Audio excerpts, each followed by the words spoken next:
ଲାଗିଛୁ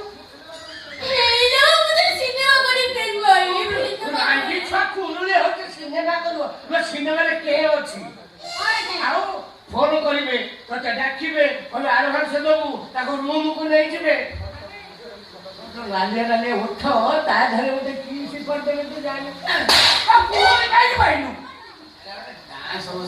ତତେ ଖାଲି ମଶା ଡାନ୍ସ ଅଙ୍କଲ ତମକୁ ମଶା ଡାନ୍ସ ନାଗିଲାଣି ତାମାନେ ତମର କାମ ସରିଗଲାଣି ଆଉ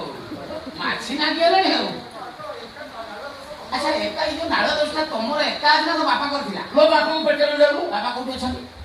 ମତେ ବିରକ୍ତ କରିବନି ବାପା ଅଛନ୍ତି କୋଉଠି ମୋ ବାପା ଉପରେ ଅଛି ବାପା ଉପରେ ମାନେ କଣ ଖଟ ଉପରେ ଖଟ ଉପରେ ତା ଗଛ ଚିହ୍ନିଛୁ ମତେ ଯାଇଛି ସ୍ୱର୍ଗରେ ଅଛି ବାପା କେମିତି ଗଲେ ତତେ ଚିତା କାଟିକି ମତେ ମତେ କାହିଁ ଚିତା କରୁଥିଲେ ମୁଁ ତ ଜନ୍ମ ନେଇଥିଲି ତ ବାପା ଚିତା କାଟିଲା ତୁ ଜନ୍ମରୁ ସେଇଆ ଥିଲୁ ତୁ ଛୋଟ ହେଲୁ କେମିତି କହିଲୁ ମତେ ତୁ ଛୋଟ ହେଲୁ ବେଶୀ କଥାବାର୍ତ୍ତା କରୁଛି ସିଏ ମୁଁ ତାକୁ କଥାବାର୍ତ୍ତା କରୁଛି ସେ ଯାତ୍ରାକୁ ଯିବ ଆଡଭାନ୍ସ ଅଳ୍ପ ଦିନ ଭିତରେ ଆସିବ 15 ଲକ୍ଷରୁ କମ ପାଇବ ହେଲା ଆଚ୍ଛା ଅଙ୍କଲ ଆଚ୍ଛା ଏଇ ଯୋଉ